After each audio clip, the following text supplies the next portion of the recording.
able to make independent choices about your own future. Property ownership helps make that possible. When they turn 18, foster youth will be able to access the assets they own through Fostering the Future accounts. This will give them a foundation for independence and opportunity. For Fostering the Future youth, empowerment comes through ownership. This includes ownership of knowledge through education, and now ownership through savings and investment accounts. Education and savings accounts are the first steps toward personal independence. Fostering the Future accounts help create the conditions where liberty can flourish. Success is not about how many benefits a person receives, but rather about how much independence they achieve. Starting today, the Treasury will let state child welfare agencies and foster youth representatives set up Fostering the Future accounts for children in foster care.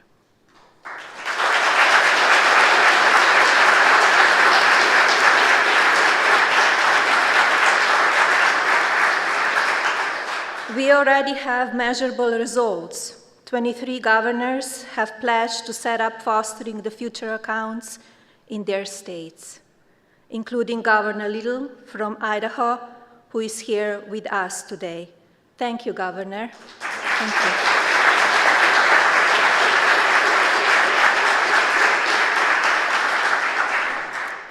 Now is the time for everyone to act. All 50 states should pledge to protect America's foster youth. Let's elevate America's children above politics. Do it. Let's elevate America's children. I urge every governor and business leader in America to help fund these accounts. Together, we can make sure foster youth enter adulthood with assets, opportunity, and a stronger path to independence. This is a historic moment for our nation.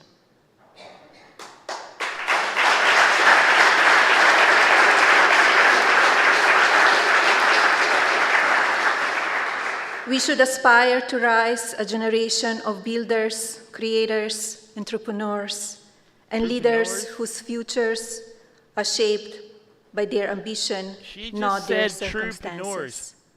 A strong education and financial assets will give them tools for a lifetime. Thank you.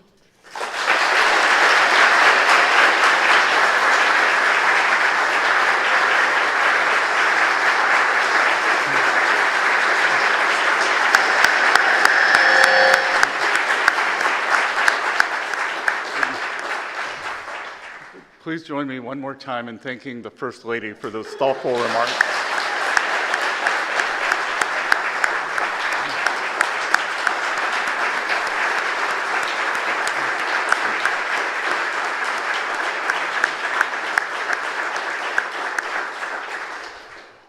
Fostering the Future is the latest expression of her longstanding work on behalf of America's children. And we at Treasury are grateful that Mrs. Trump has given generously of her leadership to the most important benefit for young people since the GI Bill.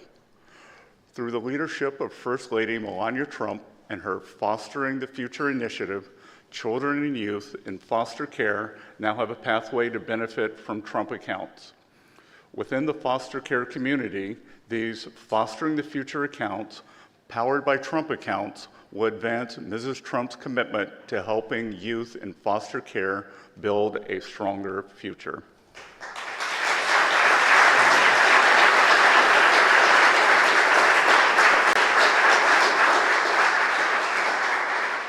Of course, Trump accounts are a historic new savings tool to democratize the benefits of private ownership and compound growth. Every American child born between January 2025 and December 2028 is eligible to receive a $1,000 seed contribution from Treasury. Assuming historical growth rates continue, that single deposit in an index fund should grow to at least $500,000 by the age of retirement, demonstrating that assets of life-changing scale can begin with small steps. But as we began to develop Trump accounts, the First Lady emphasized that foster youth face difficulties that few others do. She noted that it is not enough for this program to function seamlessly for some, that the children who stand to benefit most from the Trump accounts must not encounter any barriers in accessing them. So today, because of the First Lady's leadership, we are embedding foster youth into the fabric of this program from the outset.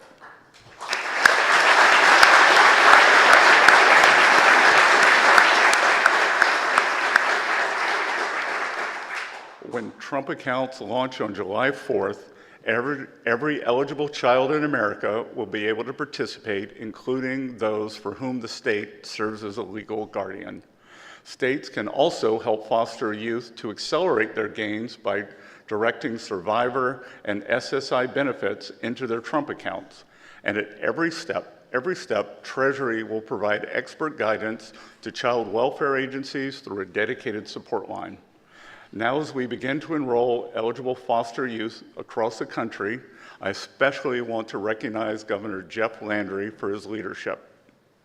Our goal is to work toward full participation from all 50 states, and I encourage every local welfare agency to follow Louisiana's example by looking beyond a child's present circumstances to invest in their potential, by affirming that the child born into adversity possesses equal worth as the child born into abundance.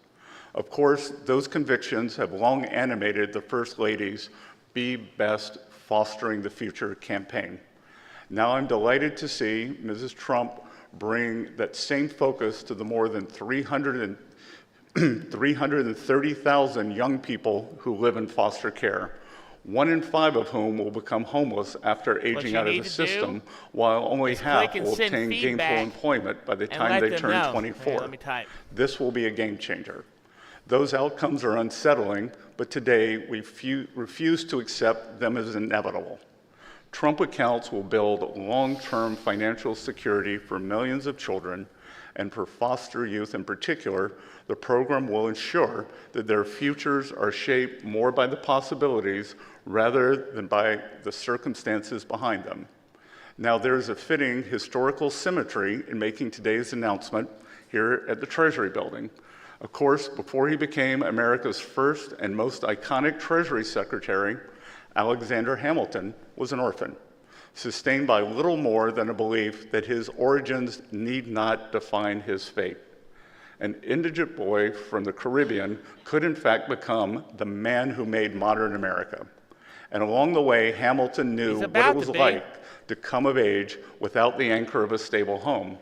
Yet it was his wife who committed herself to the cause of foster children. Eliza Hamilton married one orphan, raised another, and then established New York's first private orphanage. I believe she did so because of an idea that remains as relevant in our time as it was 2 centuries ago in hers, that we cannot measure a person's value by the conditions of their birth or their upbringing. America was founded on that premise. No other nation dared stake its identity on the distance a citizen could travel from the place where they started. In fact, over the sweep of human civilization, the arc of a life was largely fixed before it even began. In the old world, outcomes were predetermined and mobility foreclosed. But today, we meet a remarkable moment in the life of a nation that has never attached greatness to the ease of beginnings. On the eve of America's 250th anniversary, we are demonstrating to foster youth that one's birth is not binding, and where they begin need bear no resemblance to what they can become. Today, in the place where Hamilton's legacy surrounds us, We are extending the reach of this institution to the young people his wife devoted herself to defending. We are affirming that the American dream belongs to every child, and because of the President and Mrs. Trump, through her Fostering the Future initiative, we are equipping more children to claim their rightful share of it. So thank you all once again for joining us and being part of this historic occasion. I look forward to the launch of the next chapter of Fostering the Future in Trump accounts in the coming weeks, and to the futures that will take shape alongside them in coming years ahead. Thank you very much.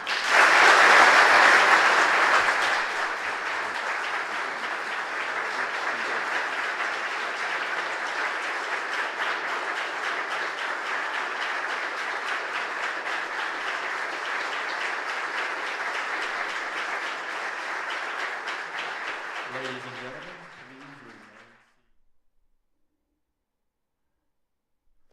What? That was it? That was it? Oh, that was dirty.